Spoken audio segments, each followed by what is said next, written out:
ये धुंधकारी बहुत बड़ा दुष्ट है, अगर बच गया तो हम पांचों को छोड़ने वाला नहीं है। तब इस प्रकार से युक्ति बनाई और रात्रि के समय में धुंधकारी शयन कर रहा था। पांचों ने, किसी ने आग का जलता हुआ लुकाठा लिया, किसी ने रस्सी ली, किसी ने कुछ लिया और पांचों ने मिलकर के धुंधकारी को मार दिया। जलती हुई आग के लुकाठी को धुंधकारी के मुख में डाल दिया, रस्सी से उसकी गर्दन को कस दिया और छुरे से उसके गर्दन को रेत करके उसके धड़ को गर्दन से अलग कर दिया। धुंधकारी के प्राणों का त्याग हो गया। अब जब धुंधकारी के प्राणों का त्याग हुआ तो वैश्याओं ने उसी घर के आंगन में उसकी देह की मिट्टी बना दी। उसकी जो शयन भूमि थी उसको उसी आंगन में गाड़ दिया। और जब मर गया धुंधकारी तो कहा जाता है कि धुंधकारी बहुत बड़ा प्रेतात्मा हुआ। प्रेतात्मा जब बना तो हे प्यारे, धुंधकारी पूरे गांव को सताने लगा, पूरे गांव की प्रताड़ना करने लगा। गांव वालों ने कहा भैया ये धुंधकारी जिंदा था तब भी सताता था, अब मरने के बाद भी मुझे नहीं छोड़ रहा है, जरा देखो तो सही। अंतिम मति सहगति,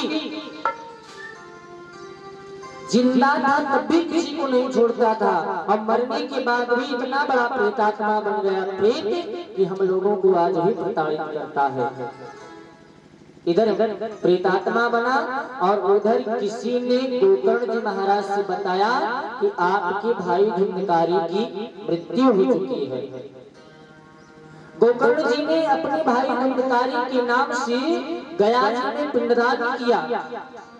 सनकादि ऋषियों से सूत जी ने कहा हे ऋषियों, इधर जब गोकर्ण जी ने पिंडदान किया और पिंडदान करने के पश्चात अपने नगर को आए तो हे प्यारे, रात्रि में जहाँ पर धुंधकारी की मिट्टी बनी हुई थी उसी के ऊपर गोकर्ण जी ने अपना शयन स्थान बनाया और वहीं पर विश्राम करने लगे।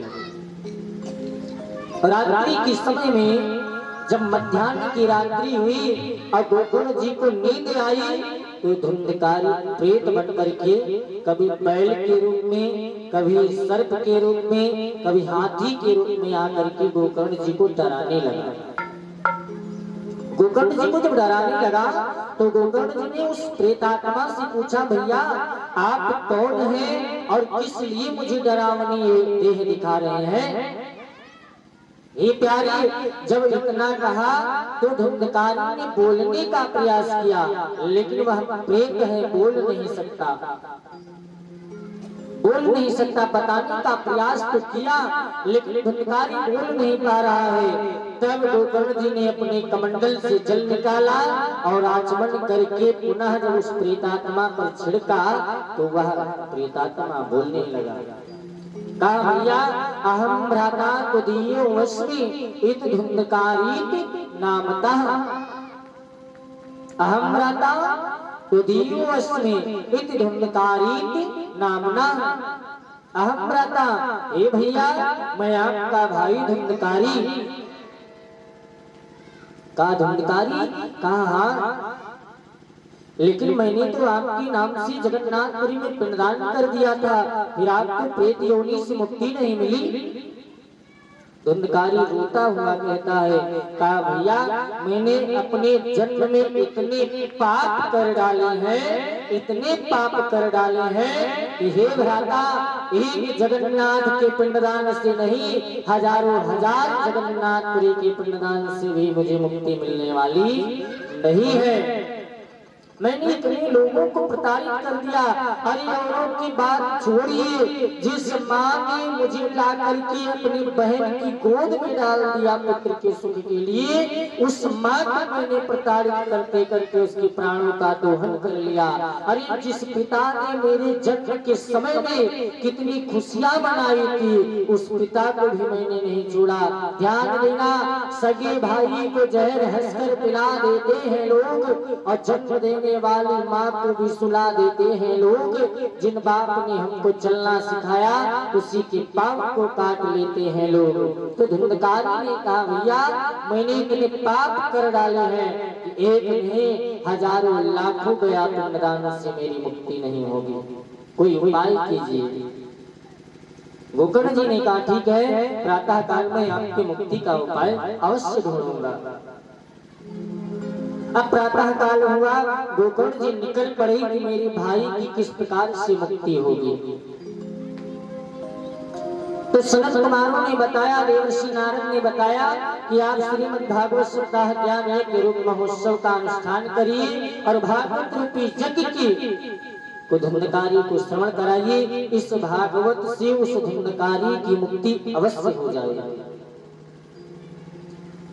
भगवान की कीर्तन में, भगवान के नाम में, भगवान के जप में, भगवान के तप में, भगवान की महिमा, नाम तुम्हारा तारण हारा जाने कब दर्शन होगा। और जिनकी महिमा इतनी सुंदर वो कितना सुंदर होगा। तो भगवान की कथाओं का निरूपण सुनाओ उसको, उसकी रचना की प्रतिष्ठान करो और उस धुंधकारी को अवश्य मुक्ति मिलेगी।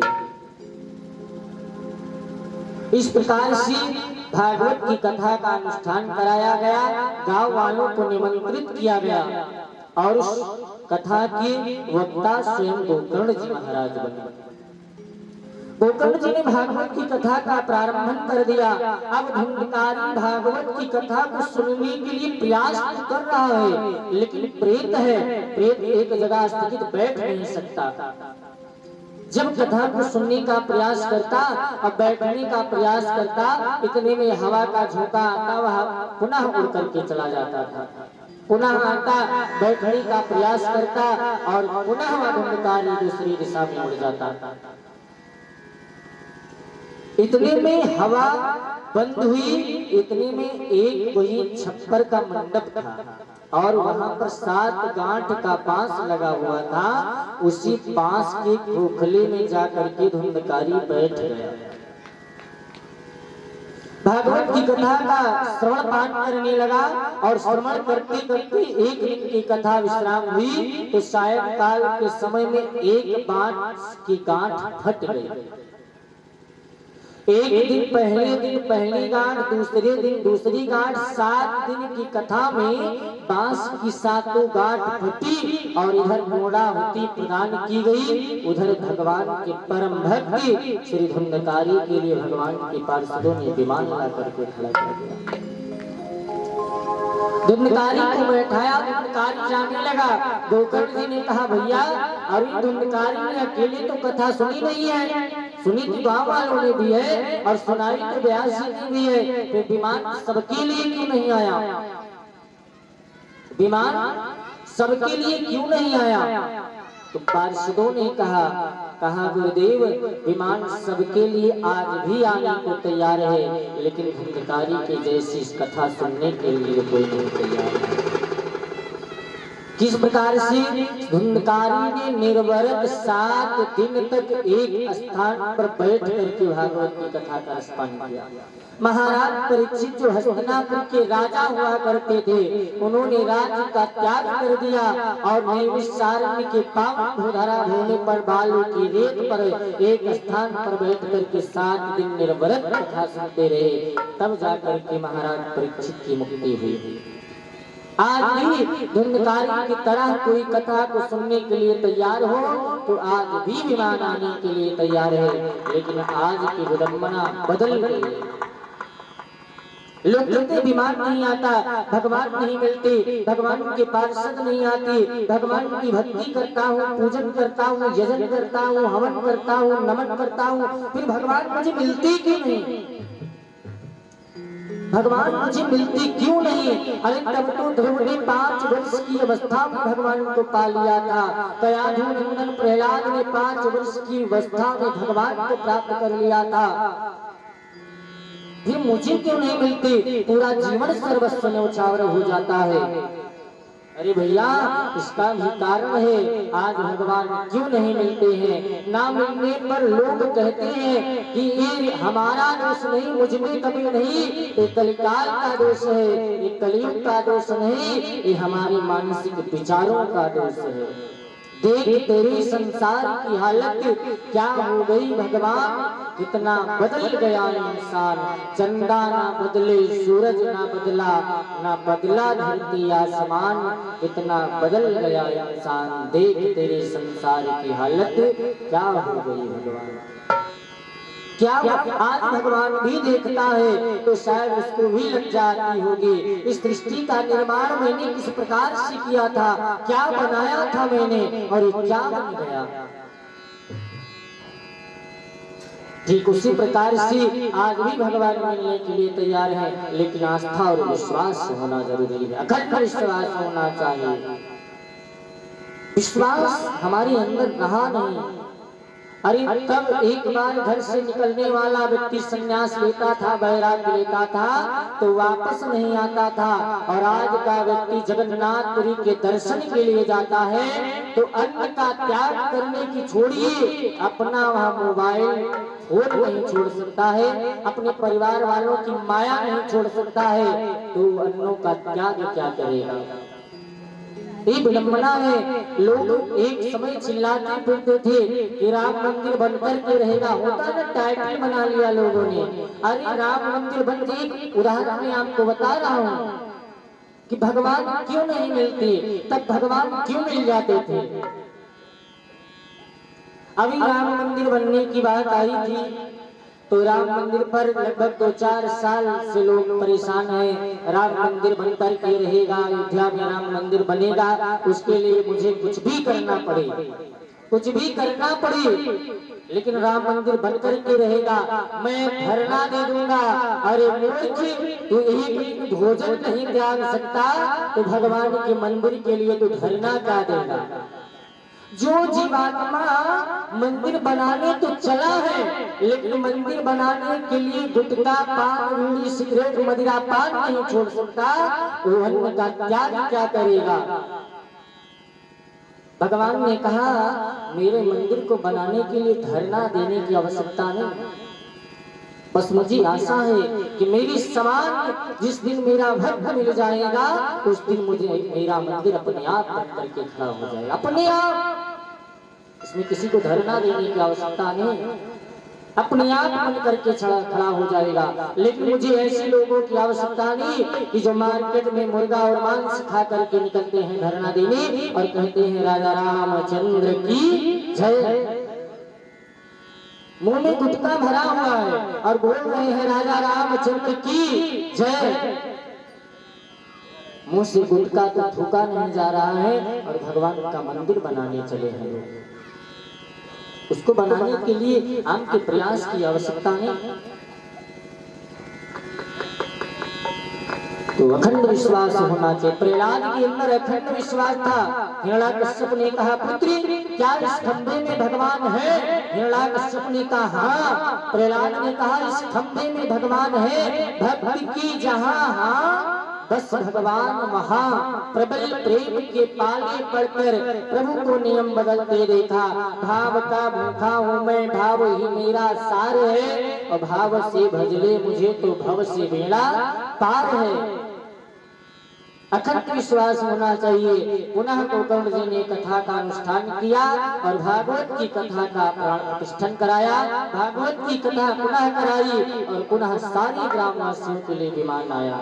ये भागवत भाग की कही कुल जात भाग जीवन के, गा के कहे से गुमान मिट जाते हैं, पर भजन करना पड़ेगा इसके लिए। भगवान में अखंड विश्वास। आजकल तो लोग पूछते हैं भगवान भगवान भगवान, लोग करते हैं पर भगवान है कहाँ।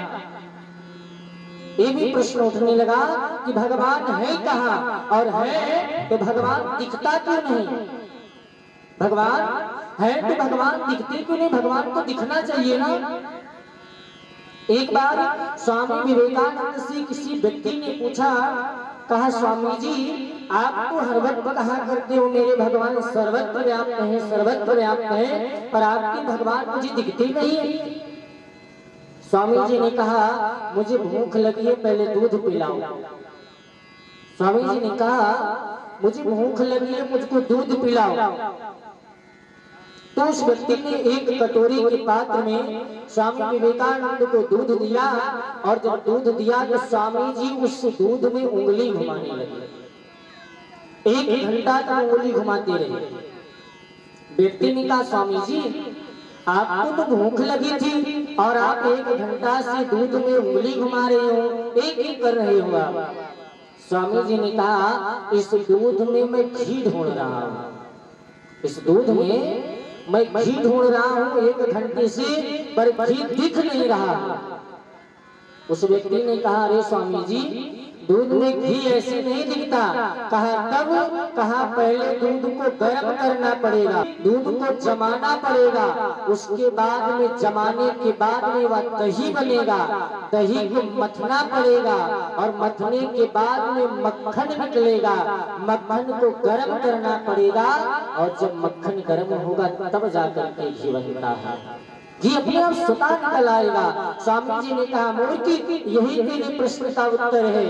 तूने कहा था ना कि स्वामी जी आपके भगवान कहाँ रहते हैं। अरे मूर्ति जिस प्रकार से दूध में घी होता तो है पर दिखता नहीं, उसकी विधि मालूम होना चाहिए, उसी प्रकार से इसी संसार के कण-कण में भगवान व्याप्त होता है, लेकिन उस भगवान को दिखने के लिए विधान पता होना चाहिए, उसकी विधि पता होनी चाहिए।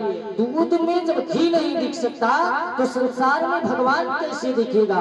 बिना विधि के घी नहीं निकल सकता तो बिना विधान के भगवान कैसे निकल सकता है। दूध को गर्म करना पड़ेगा, मन को तपाना पड़ेगा, और उस दूध को मथना पड़ेगा, अपने मन को भागवत की राम की कथाओं के ग्रंथन को रचना पड़ेगा, और भगवान में रम करके भगवान में अपने आप को लगाना पड़ेगा। अपने आप भगवान स्वतः दिखने लगेगा, अपने आप दिखने लगेगा। जिस प्रकार से एक माता जी थी, मान लीजिए डोभियारा ग्राम में कथा हो रही है, और डोभियारा ग्राम में एक माता जी प्रतिदिन कथा सुनने आती। तो कथा सुनने आती तो प्रतिदिन जब जाती तो उनका पति जो था थोड़ा तामसी प्रकार का था, भगवान की कथाओं से लगाव नहीं था उसको। तो प्रतिदिन जब जाती तो कहता था कि पंडित जी ने क्या बताया। तो माता जी कहती थी कि पंडित जी ने बताया भगवान हर क्षण और हर वस्तु में हर जगह विद्यमान है, सर्वत्र भगवान है। अच्छा तो एक दिन जिद पर आ गया, तो बता तेरा भगवान कहाँ है। अब बेचारी क्या करी, भगवान है कहाँ बताए किस प्रकार से, किस प्रकार दिखाए। पत्नी ने कुछ नहीं कहा, पर उसको उस आंसर की प्रतीक्षा थी। समय आने पर मैं अपने पति के प्रश्न का आंसर जरूर दूंगी। 2, 4, 6, 10 दिन बीता तो पति के सर में दर्द हुआ। तो पति ने उस पत्नी से कहा जरा फलाने डॉक्टर को बुलाओ और मेरे सर में दर्द हो रहा है। पत्नी सुनी और सुन करके चली गई। 2 घंटे बाद जब दिखी, अरे डॉक्टर को फोन किया है क्यों नहीं। कहा मैंने डॉक्टर को फोन नहीं किया। अरे बावली हो गई है क्या, मेरे सर में दर्द हो रहा है, सर फटा सा जा रहा है और तुमने अभी तक फोन नहीं किया।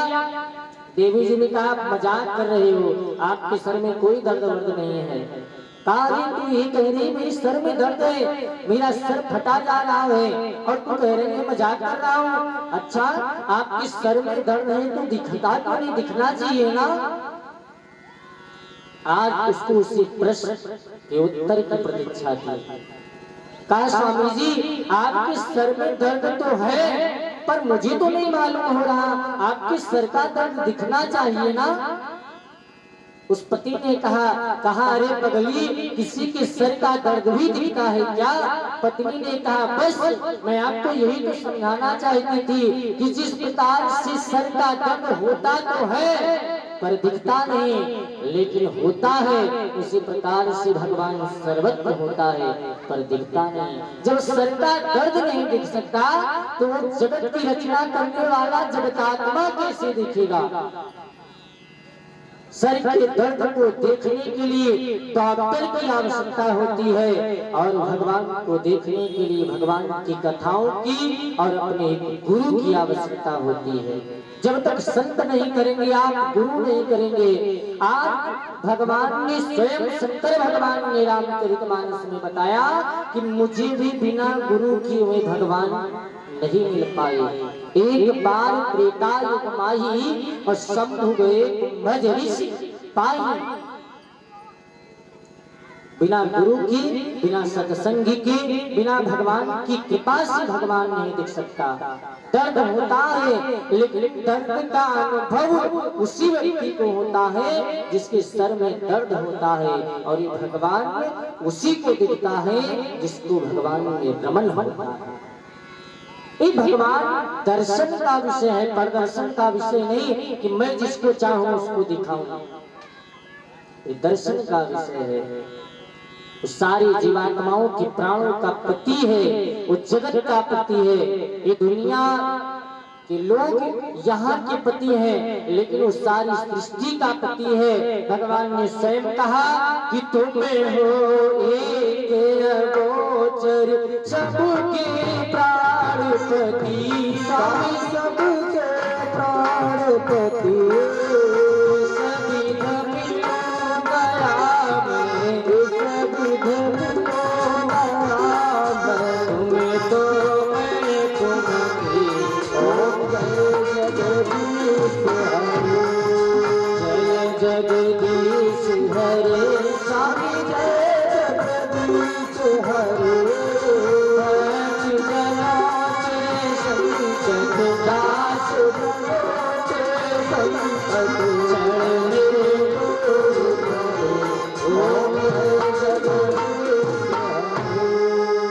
भगवान सर्वत्र होता है लेकिन भगवान को दिखने के लिए, देखने के लिए मंत्र और गुरु की आवश्यकता होती है। ठीक उसी प्रकार से धुंधकारी का मोक्ष हुआ और इस भगवान के परम धाम को धुंधकारी पहुंचा।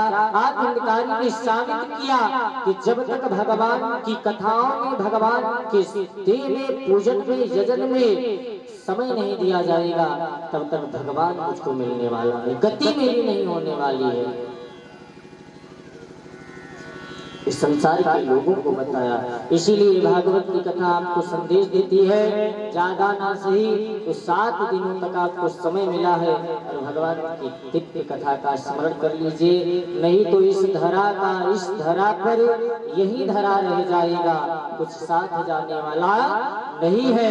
जो यहाँ मिला यहीं पर छूट जाएगा। आज तक महाराज इस आधे विश्व को जीतने वाला सिकंदर नहीं लेकर के गया। महाराज परीक्षित जिनका पूरा हस्तिनापुर राज्य था उन्होंने भी आज तक कुछ नहीं ले जा पाए और हम भी आज तक जो यहाँ पर पाए हैं यही छोड़ के जाना है। ये मकान, ये दुकान, ये व्यापार, ये संसार, ये अपने, ये पराए यहीं के हैं और यहीं पर छूट जाना है। हम अकेले आए थे और अकेले जाना है। इसलिए समस्त जनों से संतों ने गान भी किया कि किस धुन में बैठा रे मूर्ख, अरे कुछ भी नहीं कर पाना है। किस धुन में बैठा रे मूर्ख, कुछ भी नहीं कर पाना है। वो सोने वाले जाग जा, संसार मुसाफिर खाना है। सोने वाले जाग जा, संसार मुसाफिर खाना है। किस धुन में बैठा रे मूर्ख, किस धुन में बैठा रे मूर्ख, किस धुन में बैठा रे बंदे, किस धुन में बैठा रे बंदे, कुछ भी नहीं कर पाना है। सोने वाले जाग जा, संसार मुसाफिर खाना है। सोने वाले जाग जा, संसार मुसाफिर खाना है।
क्या लेकर आया था जग में, फिर क्या लेकर जाएगा।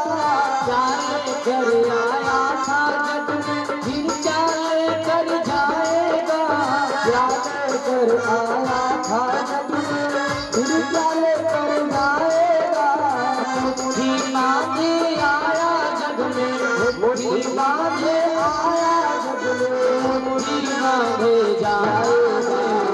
सोने वाले जाग जा, संसार मुसाफिर खाना है। सोने वाले जाग जा, संसार मुसाफिर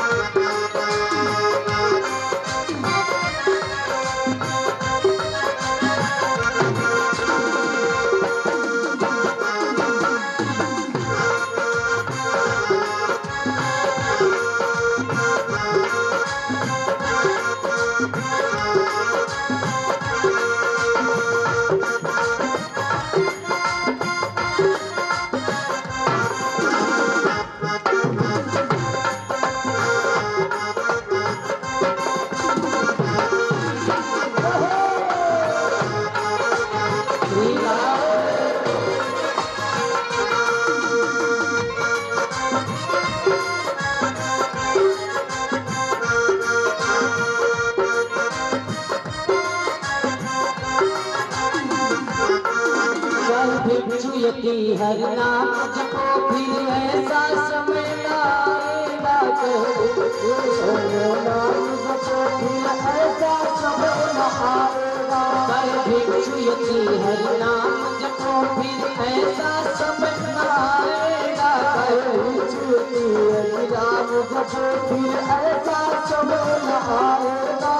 बड़े भाग्य से मिला ये जीवन, बड़े भाग्य से मिला ये जीवन, बड़े भाग्य से मिला ये जीवन, बड़े भाग्य से मिला ये जीवन। फिर न कभी ये पाना है। सोने वाले जाग जा, संसार मुसाफिर खाना है।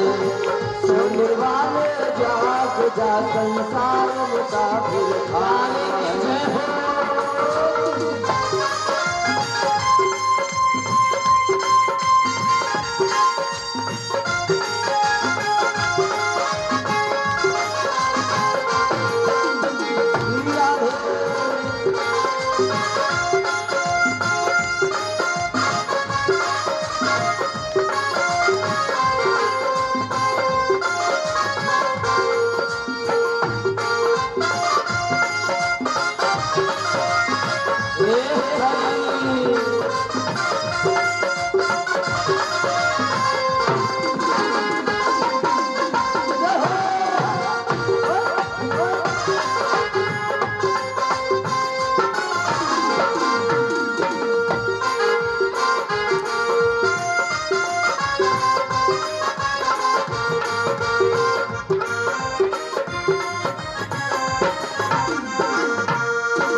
धुन में बैठा रे बंदे, कुछ भी नहीं कर पाना है।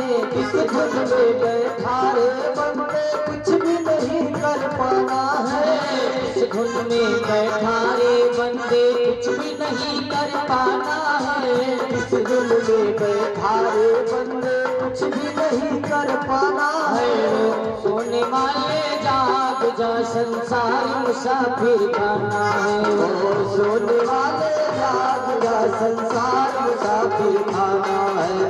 सोने वाले जाग जा, संसार मुसाफिर खाना है। सोने वाले जाग जा, संसार मुसाफिर बोले भक्तवत्सल भगवान की जय। आज धंधकारी की मुक्ति हुई, धंधकारी परम धाम को गया। सुंदर से भागवत का कथन हुआ। अभी मैंने आपको बताया कि स्वामी विवेकानंद से व्यक्ति ने पूछा ठीक उसी प्रकार से भगवान कहाँ रहता है, भगवान क्या करता है और भगवान क्या नहीं करता है, ये मैं आपको बताऊं एक छोटा सा दृष्टांत। उसके बाद में भागवत के महात्मा की कथा आएगी।